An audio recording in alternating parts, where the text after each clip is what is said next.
Hello everyone! Happy holidays! Good evening po sa ating mga kabayan dito sa South Korea. So, magbibigay tayo ulit ng bagong update. Ayan, saglit lang. Ayusin din natin yung ating isang live din natin dito sa sa ating TikTok account. Ayan, ayusin ko lang ha.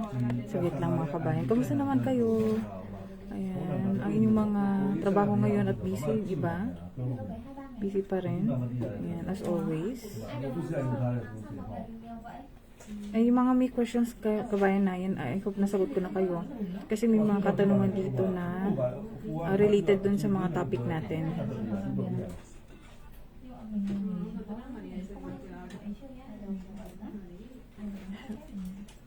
Ito, isin natin yung ating video.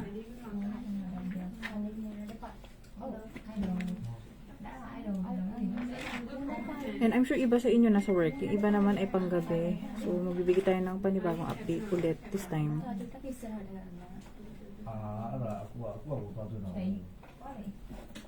Happy holidays guys ha, malapit ang Pasko. Ayan, at busy na naman ang lahat ulit. Okay, so ito po ay tungkol sa update natin po sa E7-4 visa. Ayan, good evening everyone, happy holidays. Ayan, Merry Christmas sa ating mga kabayan po. Merry Christmas ahead, malapit ang Pasko. Ayan, naimbag na rabi, may pabengi. Ayan po, maayong gabi sa yung tanan sa mga kababayan po natin all over sa Pinas at saka sa South Korea po yung mga nakasubaybay po sa atin.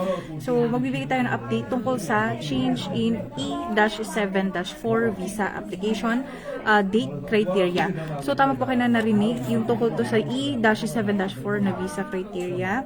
So, according sa application period po for the said E-7-4 visa has been adjusted po to allow submissions year-round from Monday to Friday during regular business days. The application system po has shifted to a continuous recruitment model, enabling applicants po yung makapag-apply sila on any weekday until the annual limit of 35,000 applicants po ay ma-reach.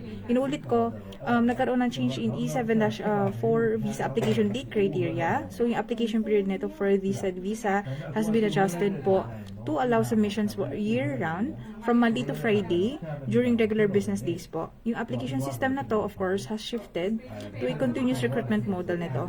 So, enabling yung mga applicants, yung mga aplikante po na makapag-apply on at least a daily, any weekday until the annual limit of 35,000 applicants ay ma-reach.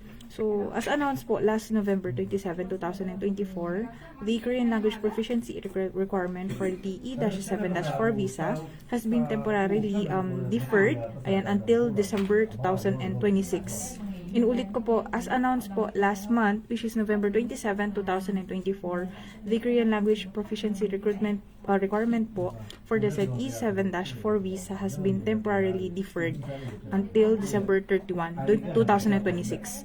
Ayan, so applicants po can have their Korean language skills certified po after obtaining a visa.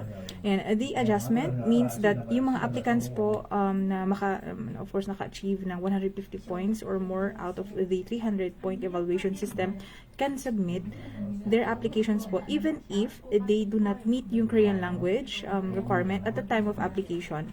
For further information po, please contact ang relevant immigration authorities. Yan, ang number po nila ay 1345. Para sa mga karagdagang questions nyo, pwede kayong tumawag dun sa number na nabanggit natin. So, yun lang po. God bless everyone. I'll be seeing you again for another live video. Have a happy weekend. At Friday na naman ngayon. So, yung iba kasi magbabakasyon. So, ayan, enjoy the rest of the week. Ayan, ng mga mag-holiday this coming season of Christmas at saka New Year.